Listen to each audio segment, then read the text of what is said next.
सांस्कृतिक परंपराएं सनातन है। सनातन धर्म हमें जीवन के आदर्शों, मूल्यों और श्रेष्ठ प्रतिमानों से अवगत कराता है। उन्हीं आदर्शों के साक्षात प्रतिमान हैं प्रभु श्री राम। अवध नरेश महाप्रतापी राजा दशरथ के ज्येष्ठ पुत्र श्री राम ने अपना संपूर्ण जीवन मर्यादाओं और आदर्शों के निर्वहन में व्यतीत मर्यादा पुरुषोत्तम श्री राम कहलाए। बोलिए सभी भक्तजन पूरी श्रद्धा और प्रेम से जय जय सीताराम। भक्तजन, प्रभु श्री राम की माता भगवती के प्रति अगाध श्रद्धा थी।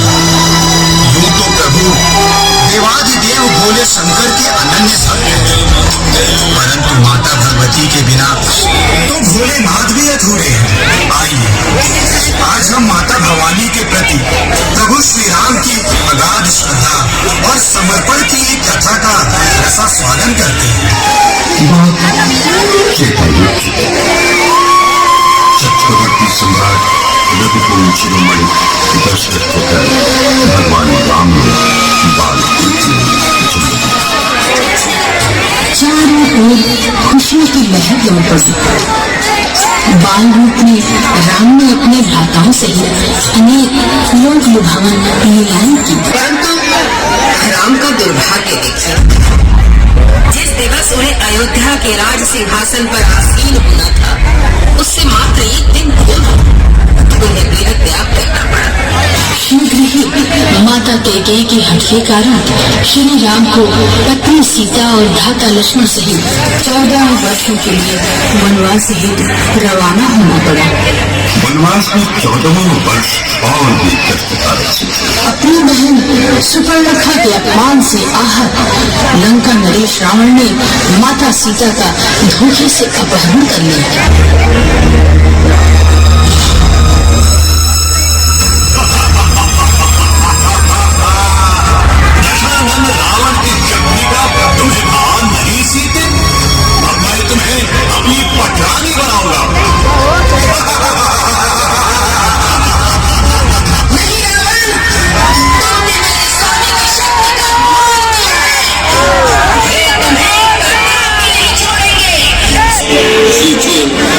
तुम्हें रावण के हाथों कोई नहीं बचा सकता, इसलिए चुपचाप अपनी सुन्नति से मेरे साथ चलो। लक्ष्मण, कहाँ है आप? मेरा लक्ष्मण। पुकारने हाथ पुकार। राम और लक्ष्मण सीता की खोज में दर दर भटकने लगे। वहीं उनकी भेंट हुई रुद्रावतार पवन पुत्र हनुमान से। राम ने हनुमान को सीता की खोज हेतु दक्षिण की ओर रवाना किया।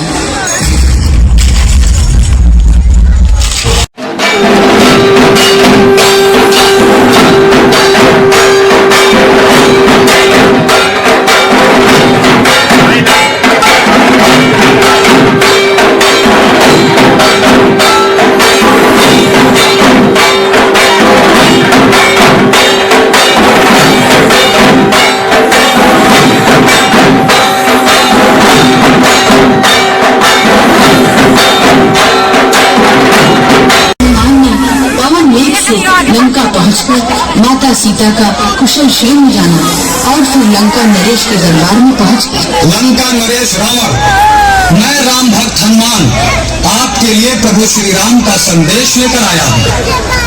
आप माता सीता को सादर श्री राम को लौटा दें। मेरे प्रभु अत्यंत दयालु और क्षमाशील हैं, वे आपको अवश्य क्षमा कर देंगे।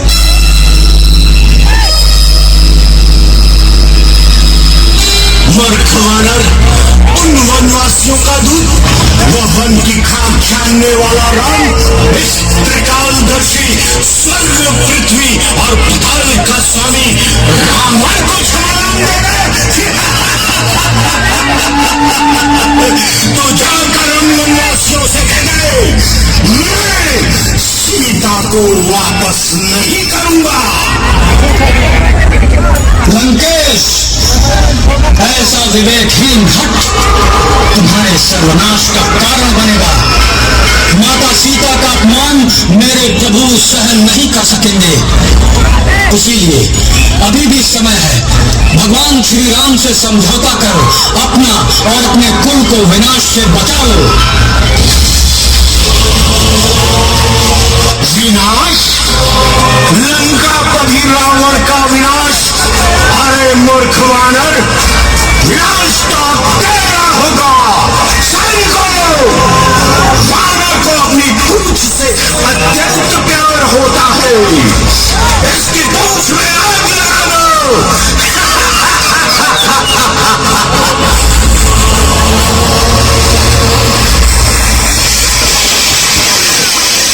समझौते के समस्त प्रयास असफल हुए।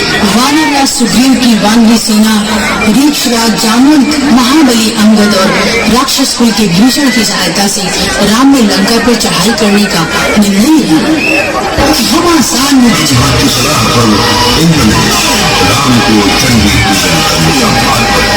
आश्विनी शुक्ल, षष्ठी, सप्तमी, अष्टमी और नवमी को पूजा कर दशमी को देवी का शास्त्र विधि से विसर्जन किया। विभीषण ने भी बताया कि उनके चरणों में 108 नीलोत्पलों का समर्पण किया। देवी फिर भी प्रकट न हुई। राम के नैनों में आंसू आ गए। हनुमान के लाए 108 नीले कमल राम ने मां के चरणों में समर्पित कर दिए, परंतु ये क्या, वहां तो 107 ही कमल थे। देवी में भी एक भी कमल शेष न थे। ये कैसी परीक्षा माते? अब कहां से लाऊं एक और कमल? तुम्हें मार्ग दिखाओ मां। कोई बात नहीं, मुझे भी तो लोग नील पद्माक्षी कहते हैं, तो मैं अपना एक नयन ही मां जगदम्बे के चरणों में समर्पित कर दूंगा। मां, मेरी भेंट स्वीकार करो मां।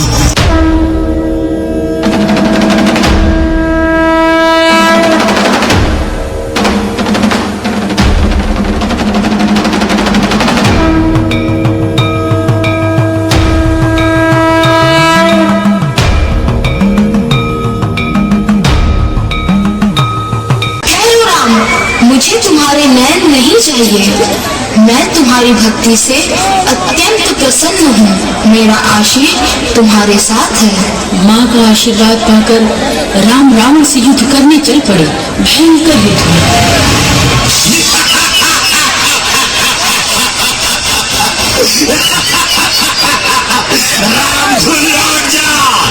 मुझसे युद्ध में तू कभी विजयी नहीं होगा। जो अपने प्राण गंवाने आ गया, ये देख मेरे 10 सिर है। तू किस किस का वध कर पाएगा? रावण, ये मेरे और तुम्हारे बीच का संघर्ष नहीं, बल्कि ये सत्य और असत्य का, पाप और पुण्य का संघर्ष है। और जीत हमेशा सत्य की ही होती है। मेरे इन शक्ति बाणों से तू जीवित नहीं बच सकता।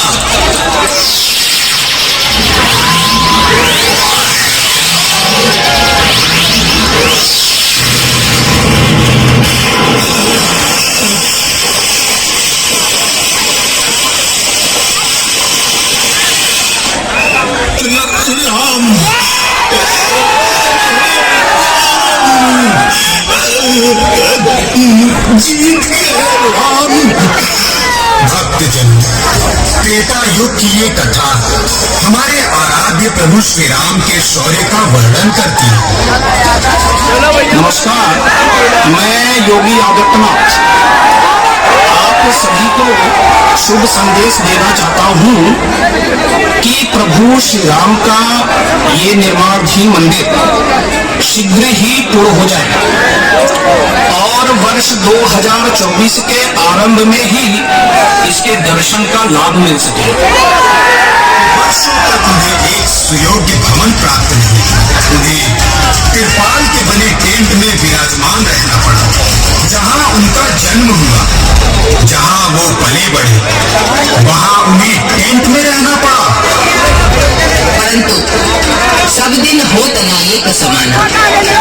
भारत सरकार और उत्तर प्रदेश सरकार की दृढ़ता और भारतीय न्याय प्रणाली की सत्यता एवं न्याय प्रियता के कारण अयोध्या में राम जन्मभूमि पर भव्य राम मंदिर का निर्माण हो रहा है।